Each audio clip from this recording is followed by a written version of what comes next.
We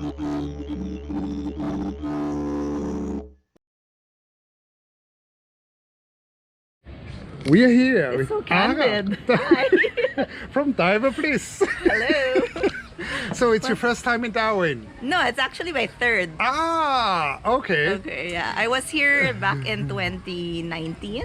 Oh, okay. And then another one, I think, before, a long time ago. But I was only diving in Apo Island. Ah, okay. So not in mainland Negros. No, actually, when I first heard of Dauin, I wasn't so keen on diving because my friend just said, "Oh, it's gonna be like muck diving. It's gonna be sand," and I was like, "Why would I want to dive on a sandy area?" So we skipped Darwin and just said, "Oh, let's go to the Apo Island because they're turtles." And that's famous, yeah. Yeah. Yeah. So I was like, okay, and then after that, people were like saying, go to Darwin, go to Darwin. So last 2019, I came back and I absolutely loved it. So now I'm back here to do Darwin again. And what are the top things in Darwin? in Top your opinion? things? Oh no, frogfishes. Okay. So I love the frogfishes. We saw a lot of like filefishes yesterday. Pipefish rather. Seahorses. Nudies, a lot of nudies, crabs, shrimps, all the tiny ones that, you know, you gotta go scavenger hunt for them. Okay, so you have essentially gotten the taste for muck diving. Yeah. I mean, even if it's just like boring sand, it's like highly addictive, boring sand. Exactly. Have you seen a ghost pipefish? Yeah, we saw a couple. There's actually a lot. On this dive? We saw like 3 this morning. Yeah. And then yesterday there was like 2 also, just like right in front of the house reef.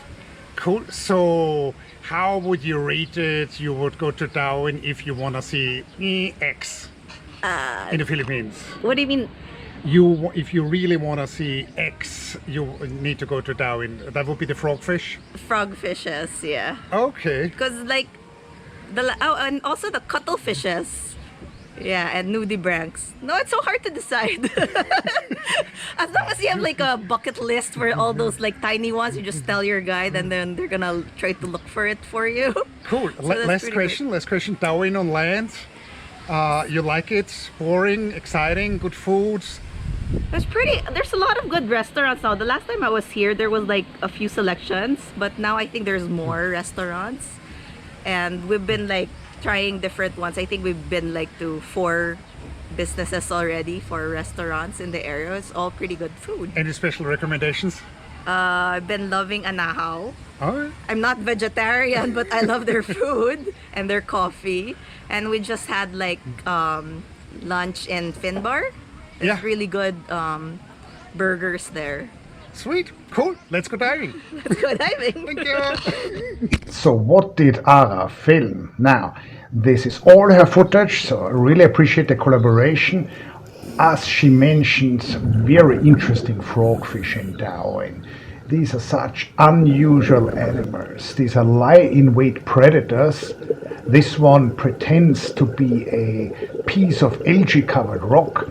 It's actually really rare to see this hairy frogfish, and you can see very well in this footage how it's using its first dorsal fin spine as a lure. So this was in evolution, this was modified to twitch in this odd way to attract smaller animals which think that this would be a worm, and then they're being devoured by this supposed algae covered rock. So these are highly unusual fish. This is of course in shallow water. There are many relatives of these in the deep sea, and they also use this principle of hunting with a lure. Often their lures are bioluminescent, so they light up because of symbiotic bacteria in there. You can also see how the frogfish is pumping water over its gills because it's obviously not moving fast enough for its movement to provide fresh oxygen-rich water. A mainstay of diving in Darwin are of course the seahorses. Really interesting to observe this one and how it's using its dorsal fin to just adjust its position, how it's really using its tail almost like a hand. Terracea, nudibranch, very pretty, almost translucent. More nudibranchs. This is Commodores, maybe Commodores anne. Very difficult to keep in touch with the newest taxonomy here. One of the many translucent shrimp. This is living on a mushroom coral here, so this is a fungate coral. It's not an anemone, even though it looks similar in that sense that it has this tentacle sticking out. Here's another frogfish. So look at the size of these sand grains.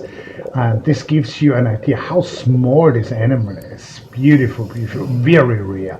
I have not seen that in a long while.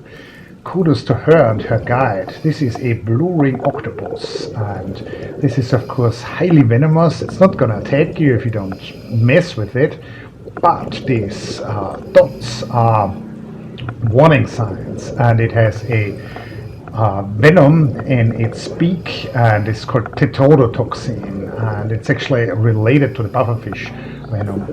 Very interesting also. This is something we have quite a lot in Darwin, the shrimp which lives on Greenwood. And here we have a bristle worm, which is an annelid worm, really related to these earthworms in your soil, in your garden or in your compost. And here we have a flamboyant cuttlefish. As of February 2022, they seem to be back in season. Look at these color patterns moving across the hind body of the animal. Amazing.